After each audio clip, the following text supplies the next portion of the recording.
जय श्री राधे राधे।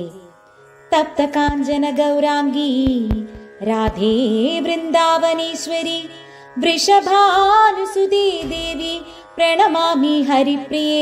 हे कृष्णा करुणा सिंधो दीनबंधो जगत्पदे गोपेशा गोपिका कांदा राधा कांदा नमोस्तुते। ശ്രീ നാരദ പഞ്ചരാത്രത്തിലെ പഞ്ചമോധ്യായത്തിലെ അതായത് 5ാമത്തെ അധ്യായത്തിലാണ് ശ്രീ രാധികാ സഹസ്രനാമം വിവക്ഷിച്ചിരിക്കുന്നത്. ശ്രീ മഹാദേവൻ ശ്രീ പാർവതീ ദേവിക്കാണ് ഇത് ഉപദേശിച്ചു കൊടുക്കുന്നത്. ശ്രീ പാർവതിവാച ദേവദേവ ജഗന്നാഥ ഭക്താനുഗ്രഹകാരക യദ്യസ്തി മയി കാരുണ്യം മയി യദ്യസ്തി ദയാ യദ്യത്വയാ പ്രഗതിദം തത്സർവം മേ ശ്രുതം പ്രഭോ ഗുഹ്യാദ് ഗുഹ്യതരം യത്തു യത്തേ മനസി കാശതേ ത്വയാ ന ഗദിദം യത്തു യസ്മൈ കസ്മൈ കദാചന തന്മാം കഥയ ദേവേശ സഹസ്രം നാമചോത്തമം. ശ്രീരാധായാ മഹാദേവ്യാ ഗോപ്യാ ഭക്തി പ്രസാധനം ബ്രഹ്മാണ്ഡകർत्री ഹർत्री സാ കഥം ഗോപി ത്വമാഗതാ. ശ്രീ പാർവതി ദേവി പറഞ്ഞു, അല്ലയോ ദേവദേവ, ഭക്തന്മാരിൽ അനുഗ്രഹം ചൊരിയുന്നവനെ, അങ്ങയുടെ ഹൃദയത്തിൽ എന്നോട് അല്പമെങ്കിലും കാരുണ്യവും ദയവും ഉണ്ടെങ്കിൽ ദേവേശ ദയവു ചെയ്തെനിക്ക് ശ്രീ രാധികയുടെ ഉത്തമമായ സഹസ്രനാമങ്ങൾ പറഞ്ഞു തന്നാലും. ഇതുവരെ അങ്ങ് പറഞ്ഞു തന്നതെല്ലാം ഞാൻ കേട്ടു. മനസ്സിൽ പ്രകാശിക്കുന്ന ശുദ്ധാതിശുദ്ധമായ ആ രഹസ്യം കേൾക്കാൻ ആഗ്രഹമുണ്ട്. ഇതിനു മുമ്പ് ഒരിക്കലും അങ്ങ് ഇത് പറഞ്ഞിട്ടില്ല. മഹാദേവിയും ഗോപികയുമായ ശ്രീ രാധികയുടെ സഹസ്രനാമങ്ങൾ എപ്രകാരമാണ് ഭക്തിയുടെ മാർഗമായി തീരുന്നത് എന്നും ബ്രഹ്മാണ്ഡകർത്തിയും ഹത്രിയുമായ രാധാറാണി എപ്രകാരമാണ് ഗോപികയുടെ രൂപത്തിൽ അവതരിച്ചത് എന്നുള്ളതും അങ്ങ് വിസ്താരമായി പറഞ്ഞു തന്നാലും.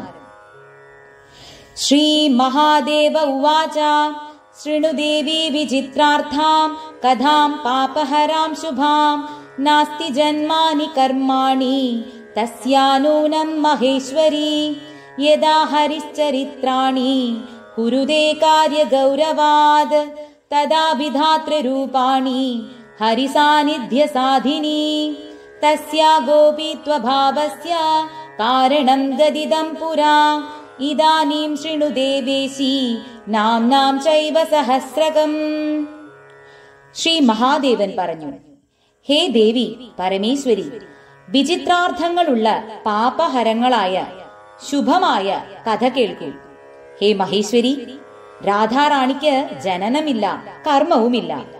ശ്രീഹരി കാര്യനിർവഹണത്തിനായി ജന്മമെടുക്കുമ്പോ ദേവിയും ഹരിസാന്നിധ്യ സാധിനിയായി വിധാതാവിന്റെ രൂപത്തിൽ അവതാരമെടുക്കുന്നു. ഹേ ദേവേശ, അവർ ഗോപികാരൂപം എടുക്കുന്നതിനുള്ള കാരണം ഞാൻ നിനക്ക് നേരത്തെ തന്നെ പറഞ്ഞു തന്നു കഴിഞ്ഞു. ഇനി അവരുടെ സഹസ്രനാമങ്ങൾ കേൾക്കൂ. യന്മയാ കദിദം നൈവ തന്ത്രേഷ്വപി കദാപി ന തവ സ്നേഹാത് പ്രവിക്ഷ്യാമി ഭക്ത്യാധാര്യം മുമുക്ഷുഭിഃ മമ പ്രാണസമാവിദ്യ ഭാവ്യതേ മേ ത്വഹർനിശം ശൃണിഷ്വ ഗിരിജേ നിത്യം പഠസ്വ ച യഥാമതി യസ്യഃ പ്രസാദാത് കൃഷ്ണസ്തു ഗോലോകേശഃ പരപ്രഭുഃ അസ്യാ നാമ സഹസ്രസ്യ ഋഷിർനാരദ ഏവ ച ദേവീ രാധാ പരാ പ്രോക്ത ചതുർവർഗ പ്രസാദിനി. നിന്നോടുള്ള സ്നേഹം കൊണ്ടാണ് ഞാൻ ഇന്ന് ഇത് പറഞ്ഞു തരുന്നത്. മോക്ഷാർത്ഥികൾ ഇതിനെ ഭക്തിപൂർവം ധരിക്കണം. ഇതിനു മുമ്പ് ഒരു തന്ത്രത്തിലും ഇതിനെക്കുറിച്ച് പരാമർശമില്ല. ഈ വിദ്യ എന്റെ പ്രാണന് സമമാണ്. ഞാൻ രാവും പകലും ഇത് പാരായണം ചെയ്യുന്നു. ഹേ ഗിരിജെ, ആഗ്രഹിക്കുന്നത് പോലെ നീ ഇത് കേൾക്കൂ. ധ്യാനപൂർവം നിത്യവും പാരായണം ചെയ്യൂ. രാധികയുടെ പ്രസാദത്താൽ മാത്രമാണ് ഗോലോകേശാധിപനായ പരമപ്രഭുവായ ശ്രീകൃഷ്ണൻ പ്രസാദിക്കുന്നത്. ദേവിയുടെ ഈ സഹസ്രനാമങ്ങളുടെ ഋഷി നാരദനാണ്. 4 വർഗങ്ങളെയും പ്രസാദിപ്പിക്കുന്ന രാധ ഇതിന്റെ പരാദേവിയാണ്. ശ്രീ രാധിക സഹസ്രനാമ ആരംഭിക്കുകയാണ്. ഓ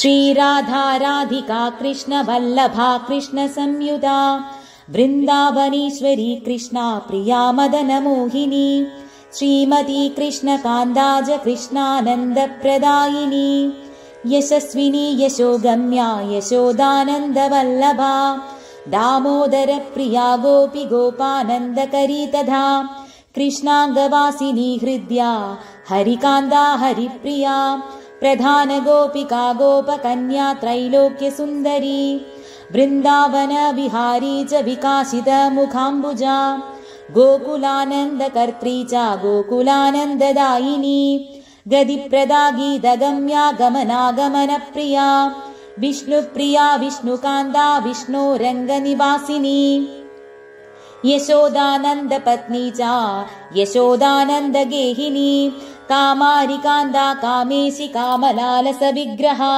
जयप्रदा जया जीवा जीवानन्द प्रदायिनी नन्दनन्दन पत्नी च वृषभानुसुता शिवा गणाध्यक्षा गवाध्यक्षा गवां गदिरनुत्तमा काञ्जनाभा हेमगात्रा काञ्जनाङ्गदधारिणी अशोकाशोकरहिता विशोकाशोकनाशिनी गायत्री वेदमादाजा वेदातीता विदुत्तमा नीतिशास्त्रप्रिया नीति गतिर्मतिरभीष्टदा वेदप्रिया वेदगर्भा वेदमार्गप्रवर्धिनी वेदगम्या वेदपरा विचित्रकनकोज्ज्वला तथोज्ज्वलप्रदा नित्या तथैवोज्ज्वलगात्रिका नन्दप्रिया नन्दसुता राध्यानन्दप्रदा शुभा शुभाङ्गी विमलाङ्गी च विलासिन्यपराजिता जननी जन्मशून्या च जन्म मृत्युजरापहा गदिर्गदिमदां धात्री धात्रानन्दप्रदायिनी जगन्नाथ प्रिया शैलवासिनी हेमसुन्दरी किशोरी कमला पद्मा पद्महस्ता पयोददा पयस्विनी पयोधात्री पवित्रा सर्वमङ्गला महाजीवप्रदा कृष्णकान्दा कमलसुन्दरी विचित्रवासिनी चित्रवासिनी चित्ररूपिणी निर्गुणा सकुलीना च निष्कुलीना निराकुला गोकुलान्दर गेहा च योगानन्दकरी तथा वेणुवाद्या वेणुरतिर्वेणुवाद्यपरायणा गोपालस्य प्रिया सौम्यरूपा सौम्यकुलोद्वहा मोहा मोहा विमोहा च गदिनिष्ठा गदिप्रदा गीर्वाणवन्द्या गीर्वाणा गीर्वाणगणसेविता ललिता च विशोका च विशाखा चित्रमालिनी जितेन्द्रिया शुद्धसत्त्वा कुलीना कुलदीपिका दीपप्रिया दीपदात्री विमला विमलोदका कान्दारवासिनी कृष्णा कृष्णचन्द्रप्रिया मदर् अनुत्तरा दुःखहन्त्री दुःखकर्त्री कुलोद्वहा मदर्लक्ष्मीर्धृतिर्लज्जा कान्तिर्पुष्टिस्मृतिक्षमा क्षीरोदशायिनी देवी देवारिकुलमर्दिनी वैष्णवी च महालक्ष्मीर्कुलपूज्या कुलप्रिया निरालम्बजनर्पूज्या निरालोका निराश्रया एकाङ्गा सर्वगा सेव्या ब्रह्मपत्नी सरस्वती रासप्रिया रासगम्या रासाधिष्ठादृदेवता रसिका रसिकानन्दा स्वयं रासेश्वरी परा रसमण्डल मध्यस्था रासमण्डल शोभिता रासमण्डल सेव्या च रासक्रीडा मनोहरा पुण्डरीकांश सेव्या च पुण्डरीकांश गेहिनी पुण्डरीकांश सेव्या च पुण्डरीकांश वल्लभा सर्वजीवेश्वरी सर्वजीववन्द्या परात्परा प्रकृति शम्भुकान्दा च सदा शिव मनोहरा क्षुत्पिपासा दया निद्रा भ्रान्त शान्ति क्षमाकुला बधुरूपा गोपपत्नी भारती सिद्धयोगिनी सत्यरूपा नित्याङ्गी नित्यगेहिनी स्थानदात्री तथा धात्री महालक्ष्मीर्स्वयं प्रभा सिन्धुकन्या स्थानदात्री द्वारकावासिनी तथा बुद्धिर्स्थितिस्थानरूपा सर्वकारणकारणा भक्तिप्रिया भक्तगम्या भक्तानन्दप्रदायिनी भक्तकल्पद्रुमातीता तथातीता गुणा तथा मनोधिष्ठादृदेवी च कृष्णप्रेमपरायणा निरामया सौम्यदात्री तथा मदनमोहिनी एकानंसा शिवा क्षेमा दुर्गा दुर्गदिनाशिनी ईश्वरी सर्ववन्द्या च गोपनीया शुभंकरी पालिनी सर्वभूतानां तथा कामांगहारिणी सद्यो मुक्तिप्रदा देवी वेदसारा परात्परा हिमालय सुता सर्वा पार्वती गिरिजा सती दक्षकन्या देवमाता मन्दलज्जा हरेस्तनुः वृन्दारण्यप्रिया वृन्दावन विलासिनी विलासिनी वैष्णवी च ब्रह्मलोक प्रतिष्ठिता रुक्मिणी रेवती सत्यभामा जाम्बवती तथा सुलक्षणा मित्रा विन्दा कालिन्दी जहु कन्यका परिपूर्णा पूर्णतरा तथा हैमवती गतिः अपूर्वा ब्रह्मरूपा च ब्रह्माण्ड परिपालिनी ब्रह्माण्ड भाण्ड मध्यस्था ब्रह्माण्ड भाण्ड रूपिणी अण्डरूपाण्ड मध्यस्था तथाण्ड परिपालिनी अण्डबाह्याण्ड संहर्त्री शिव ब्रह्म हरिप्रिया महाविष्णुप्रिया कल्पवृक्षरूपा निरन्तरा सारभूता स्थिरा गौरी गौरांगी शशिशेखरा श्वेतचम्बकवर्णाभा शशिकोटि समप्रभा मालती माल्यभूषाढ्या मालती माल्यधारिणी कृष्णस्तुता कृष्णकान्ता वृन्दावन विलासिनी तुलस्यधिष्ठाद्रिदेवी संसारार्णवपारदा शारदा हारदाम्भोदा यशोदा गोपनन्दिनी अतीता गमना गौरी परानुग्रहकारिणी करुणार्णव सम्पूर्णा करुणार्णवधारिणी माधवी माधव मनोहारिणी श्यामवल्लभा अंधकार भयध्वस्ता मंगल्या मंगलप्रदा श्रीगर्भा श्रीप्रदा श्रीशा श्रीनिवासाच्युतप्रिया श्रीरूपा श्रीहरा श्रीदा श्रीकामा श्रीस्वरूपिणी श्रीदामानन्ददात्री च श्रीदामेश्वर वल्लभा श्रीनितम्बा श्रीगणेशा श्रीस्वरूपा श्रितश्रुतिः श्रीक्रियारूपिणी श्रीला श्रीकृष्णा भजनान्विता विभावरी वेत्रवती संगडा कुडिलालका नारायण प्रिया शैला सुकणी परिमोहिता हक्पादमोहिता प्रातराशिनी नवनीतिका नवीना नवनारी च नारङ्गफलशोभिता हैनी हेममुखी चन्द्रमुखी शशि सुशोभना अर्धचन्द्रधरा चन्द्रवल्लभा रोहिणी तमिः तिमिङ्गलकुलामोद मत्स्यरूपाङ्गहारिणी कारिणी सर्वभूतानां कार्यातीता किशोरिणी किशोरवल्लभा केशकारिका कामकारिका कामेश्वरी कामकला कालिन्दी कुलदीपिका कलिन्दतनया तीरवासिनी तीरगेहिनी कादम्बरी पानवरा कुसुमामोदधारिणी कुमुदा कुमुदानन्दा कृष्णेशी कामवल्लभा तर्काली वैजयन्ती जनिम्बदाडिमरूपिणी बिल्ववृक्षप्रिया कृष्णाम्बरा बिल्लोपमस्तिनी बिल्वात्मिका बिल्ववपुर्बिल्ववृक्षनिवासिनी तुलसीतोषिका तैतिलानन्दपरितोषिका गजमुक्ता महामुक्ता महामुक्तिफलप्रदा अनङ्गमोहिनी शक्तिरूपा शक्तिस्वरूपिणी पञ्चशक्तिस्वरूपा च शैशवानन्दकारिणी गजेन्द्रगामिनी श्यामलतानङ्गलता तथा योषिशक्तिस्वरूपा च योषिदानन्दकारिणी प्रेमप्रिया प्रेमरूपा प्रेमनन्दतरङ्गिणी प्रेमहारा प्रेमधात्री प्रेमशक्तिमयी तथा कृष्णप्रेमवदी धन्या कृष्णप्रेमतरङ्गिणी प्रेमभक्तिप्रदा प्रेम प्रेमानन्दतरङ्गिणी प्रेम क्रीडा परितांगी प्रेम भक्तितरङ्गिणी प्रेमार्धदायिनी सर्व श्वेता नित्यतरङ्गिणी हावभावान्विता रौद्रा रुद्रानन्द प्रकाशिनी कपिला शृङ्खला केशपाश सम्बन्धिनी खडी कुडीरवासिनी धूम्रा धूम्रकेशा जलोदरी ब्रह्माण्ड गोचरा ब्रह्मरूपिणी भवभामिनी संसारनाशिनी शैवा शैवलानन्ददायिनी शिशिरा हेमरागाढ्या मेघरूपादिसुन्दरी मनोरमा वेगवती वेगाढ्या वेदवादिनी दयान्विता दयाधारा दयारूपा सुसेविनी किशोरसङ्ग संसर्गा गौरचन्द्रानना कला कलाधिनाद वदना कलानादादिरोहिणी पिरागकुशला हेम पिङ्गला हेम मण्डना भाण्डीरतालवनगा कैवर्ती पीवरी शुकी शुगदेव गुणातीत शुगदेव प्रिया सखी विगलोत्कर्षिणी कोशा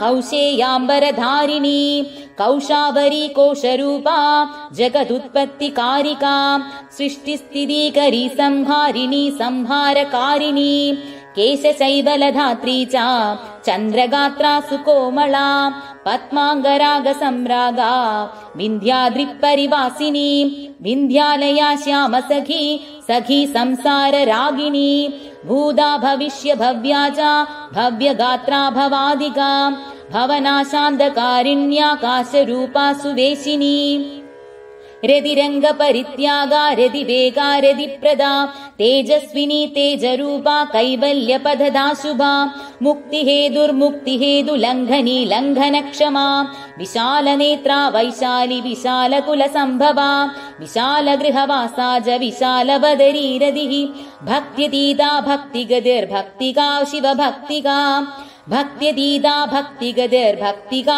शिवभक्तिदा शिवशक्तिस्वरूपा च शिवार्धाङ्गविहारिणी शिरीशकुसुमामोद शिरीशकुसुमोज्ज्वला शिरीशमृद्वी शैरीशी शिरीशकुसुमाकृतिः वामाङ्गहारिणी विष्णोर् शिवभक्तिसुखान्विता विजिता विजितामोद गगना गणतोषिता हयास्या हेरम्भसुधा गणमाधा सुखेश्वरी दुःखहन्त्री दुःखहरा सेवितेऽप्सिद सर्वदा सर्वज्ञत्वविधात्री च कुलक्षेत्रनिवासिनी लवङ्गा पाण्डवसखी सखी मध्यनिवासिनी ग्राम्या गीता गया गम्या गमनातीत निर्भरा सर्वाङ्गसुन्दरी गङ्गा गङ्गाजलमयी तथा गङ्गेरिता पूतगात्रा पवित्रकुलदीपिका पवित्रगुणशीलाढ्या पवित्रानन्ददायिनी पवित्रगुणसीमाढ्या पवित्रकुलदीपनी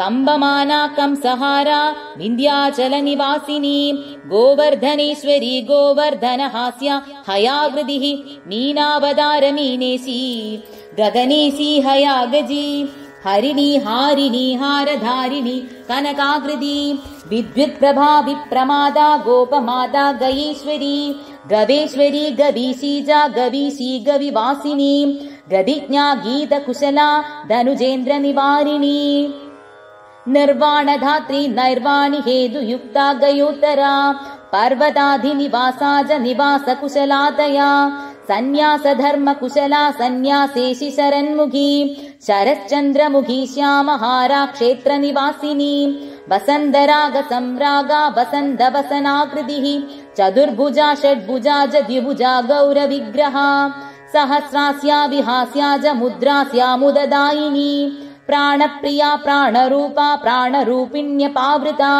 कृष्णप्रीता कृष्णरता कृष्णतोषण तत्परा कृष्णप्रेमरता कृष्णभक्ता भक्तफलप्रदा कृष्णप्रेमा प्रेमभक्ता हरिभक्तिप्रदायिनी चैतन्यरूप चैतन्यप्रिया चैतन्यरूपिणी उग्ररूपा शिवक्रोडा कृष्णक्रोडा जलोदरी महोदरी महादुर्गकान्तारसुस्तवासिनी चन्द्रावली चन्द्रकेशी चन्द्रप्रेमतरङ्गिणी समुद्रमदनोद्भूता समुद्रजलवासिनी समुद्रामृतरूपा च समुद्रजलवासिनी केशपाशरदा निद्रा क्षुधा प्रेमतरङ्गिका दुर्वादलश्यामतनुर्दुर्वादलतनुच्छविः नागरा नागरी राग नागरानन्दकारिणी नागरालिङ्गनपरा नागरङ्गानमङ्गला उच्चनीचा हैमवती प्रिया कृष्णतरङ्गदा प्रेमालिङ्गन सिद्धाङ्गी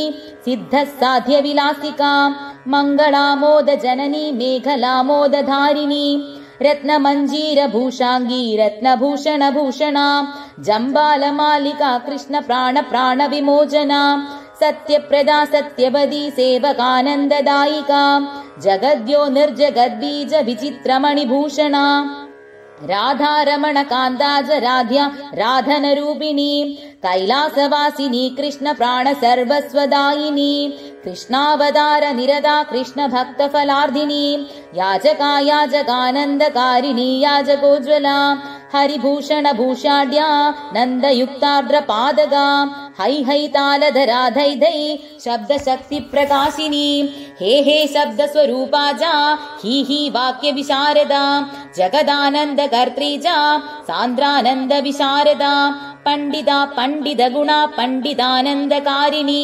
परिपालनकर्त्री च तथा स्थितिविनोदिनी तथा संहारशब्दाढ्या विद्वज्जनमनोहरा विदुषां प्रीतिजननी विद्वत्प्रेमविवर्धिनी नादेशि नादरूपा च नादबिन्दुविधारिणी शून्यस्थानस्थिता शून्यरूपपादपवासिनी कार्तिकाव्रतकर्त्री च वसनाहारिणी तथा जलाशया जलतला शिलातलनिवासिनी क्षुद्रकीडाङ्ग संसर्ग संगदोष विनाशिनी कोडिकन्दर्पलावण्या कन्दर्पकोडिसुन्दरी कन्दर्पकोडिजननी कामबीजप्रदायिनी कामशास्त्रविनोदा च कामशास्त्रप्रकाशिनी कामप्रकाशिका कामिन्यणिमादिष्टसिद्धिदा यामिनी यामिनी नादवदना यामिनीश्वरी यागयोगहरा भुक्तिमुक्तिधात्री हिरण्यदा कपालमालिनी देवी धामरूपिण्यपूर्वदा कृपान्विता गुणा गौण्या गुणातीता फलप्रदा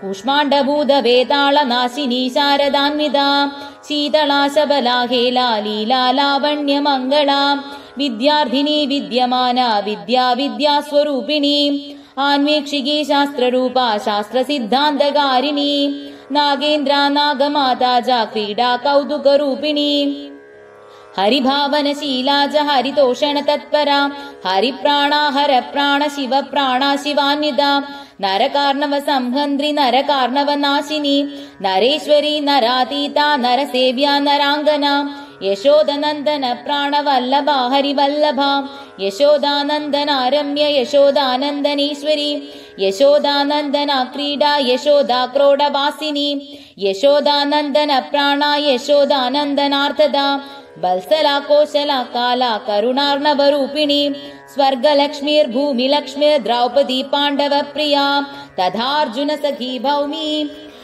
धैमी भीमकुलोद्वहा भुवना मोहनाक्षीणा पानसक्तधरा तथा पानार्धिनी पानपात्रा पानपानन्ददायिनी दुग्धमद्धन कर्माढ्या दधिमद्धन तत्परा दधिभाण्डार्दिनी कृष्ण क्रोधिनी नन्दनाङ्गना धृतलिप्ता तक्रयुक्ता यमुना पार कौतुका विचित्र कथका कृष्ण हास्य भाषण तत्परा गोपाङ्गना वेष्टिता च कृष्ण संगार्धिनी तथा रासासक्ता रासरति रासवासक्त वासना हरिद्रा हरिताहारिण्यानन्दार्पित चेतना निश्चैतन्या च निश्चेता तदा दारु हरिद्रिका सुबलस्य सा कृष्ण भार्या भाषादिवेगिनी श्रीदामस्य सखी दाम दामिनी दामधारिणी कैलासिनी केशिनी च हरिदम्बरधारिणी हरिसान्निध्य दात्री च हरिकौतुकमङ्गला हरिप्रदा हरिद्वारा यमुना जलवासिनी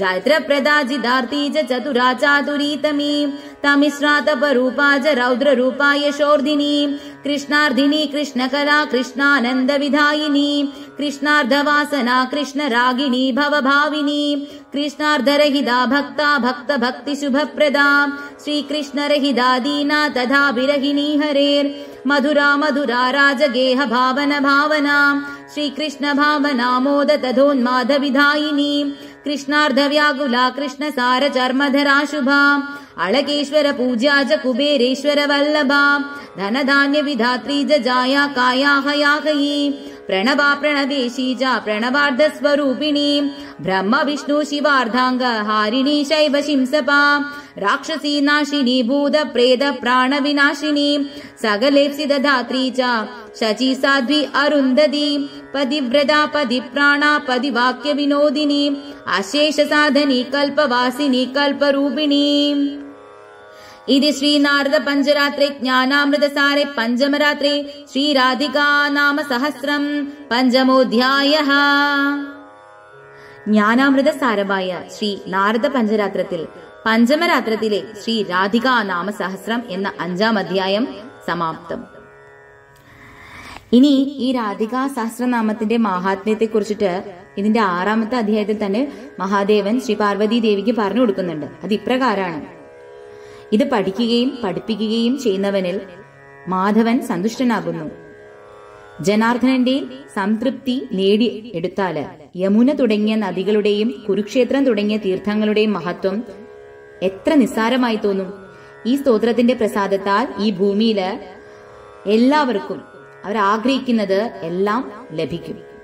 ഇതിന്റെ പ്രസാദമായിട്ട് ബ്രാഹ്മണൻ ബ്രഹ്മവർച്ചസിയും ക്ഷത്രിയൻ ജഗത്പതിയും വൈശ്യൻ ധനവാനും ശൂദ്രൻ ജന്മാന്തര മുക്തനുമാകുന്നു. ബ്രഹ്മഹത്യ, മദ്യപാനം, കളവ് തുടങ്ങിയ പാപങ്ങൾ ഇതിന്റെ പ്രഭാവത്താൽ നശിക്കുന്നു. ഈ സഹസ്രനാമത്തിന്റെ പ്രഭാവത്താൽ മുക്തി ഉടനടി ലഭിക്കുന്നു. അതിന് യാതൊരു സംശയമില്ലെന്നാണ് മഹാദേവൻ ശ്രീ പാർവതി ദേവിയോട് പറയുന്നത്. ലോകത്തിൽ ഒന്ന് തന്നെ രാധികാ സഹസ്രനാമത്തിന് തുല്യമായിട്ട് ഇല്ല. സ്വർഗത്തിലും പാതാളത്തിലും പർവ്വത പ്രദേശങ്ങളിലും ജലത്തിലും ഇതിനേക്കാൾ ശുഭമായ ഒരു സ്തോത്രമില്ല. ഇതിനേക്കാൾ ശ്രേഷ്ഠമായ മറ്റൊരു തീർത്ഥവുമില്ല. അപ്പോ എല്ലാവരും രാധികാ സഹസ്രനാമം ചൊല്ലാനായിട്ട് ശ്രമിക്കുക. മറ്റൊന്നുകൂടി ഉണ്ട്. ഏകാദശി ദിവസം ശുദ്ധിയോടുകൂടി നിയന്ത്രിത ചിന്തയോടുകൂടി ഇത് ചൊല്ലുകയോ കേൾക്കുകയോ ചെയ്യുന്നവന്റെ സകല ആഗ്രഹങ്ങളും സാധ്യമാകും. ദ്വാദശി നാളിലോ വെളുത്ത വാവിന്റെ അന്നോ തുളസിയുടെ മുന്നിൽ വെച്ച് ഇത് വായിക്കുകയും കേൾക്കുകയും ചെയ്താല് അവന് അശ്വമേധം, രാജസൂയം, ബാർഹസ്പത്യം, അതിരാത്രം, അഗ്നിഷ്ടോമം, മറ്റ് യജ്ഞങ്ങൾ ഇവിടെ എല്ലാം ഫലമാണ് ലഭിക്കുക. കാർത്തിക നാളില് അഷ്ടമിയിലും ഇത് വായിക്കുകയും കേൾക്കുകയും ചെയ്യുന്നവൻ സഹസ്രയുഗങ്ങളോളം, അതായത് കൽപ്പാന്തങ്ങളോളം വൈകുണ്ഠത്തില് വസിക്കുന്നു. ആ സാധകന് ബ്രഹ്മാവ്, ശിവൻ, വിഷ്ണു എന്നീ ദേവന്മാരുടെ ലോകത്തിൽ സാലോക്യ മുക്തിയും പ്രദാനം ചെയ്യുന്നു. പിന്നെ ഗംഗാതീരത്ത് വെച്ച് ഇത് വായിക്കുകയോ കേൾക്കുകയോ ചെയ്യുന്ന സാധകൻ വിഷ്ണുവിന്റെ സാരൂപ്യ മുക്തി നേടിയെടുക്കുന്നു. രാധാ സഹസ്രനാമ രൂപിണിയായ നദി ത്രൈലോക്യത്തെ, ത്രിലോകങ്ങളെയും പവിത്രമാക്കുന്നു. അതുകൊണ്ട് തന്നെ രാധയുടെ ഈ അമൃത നിറഞ്ഞ നാമങ്ങള് എല്ലാവരും പഠിക്കാനും അത് കേൾക്കാനും ശ്രമിക്കുക. ഈ സ്തോത്രം ചൊല്ലാൻ നിങ്ങൾക്ക് സാധിച്ചില്ലെങ്കിൽ ഇത് ദിവസവും കേൾക്കാനെങ്കിലും ശ്രമിക്കുക. ഇങ്ങനെയാണ് മഹാദേവൻ ശ്രീ പാർവതി ദേവിക്ക് രാധികാ സഹസ്രനാമം ഉപദേശിച്ചു കൊടുക്കുന്നത്. എല്ലാവർക്കും രാധാറാണിയുടെ അനുഗ്രഹം ഉണ്ടാവട്ടെ. സ്വസ്തികയിലെ ഗോപി ഗോപന്മാർക്കും എനിക്ക് അത്രമാത്രം സ്നേഹമുള്ളതുകൊണ്ടാണ് ഞാനും ഈ വളരെ സീക്രട്ട് ആയിട്ടുള്ള, രഹസ്യമായിട്ടുള്ള രാധാറാണിയുടെ പ്രിയപ്പെട്ട ആ സഹസ്രനാമങ്ങള് നിങ്ങൾക്കും ഞാനിതുപോലെ ചൊല്ലിയിട്ട് തരുന്നത്. എല്ലാവരും കേൾക്കാൻ ശ്രമിക്കുക. എല്ലാവർക്കും രാധാറാണിയുടെയും ഭഗവാന്റെയും അനുഗ്രഹം ഉണ്ടാവട്ടെ. എല്ലാവർക്കും മാധുര്യ പ്രേമഭക്തി ലഭിക്കട്ടെ, ബ്രഹ്മാനന്ദം ലഭിക്കട്ടെ. സർവം കൃഷ്ണാർപ്പണമസ്തു. ജയ ശ്രീ രാധേ രാധേ. ജയ ശ്രീ രാധേ രാധേ. തപ്ത കാഞ്ചന ഗൗരാംഗി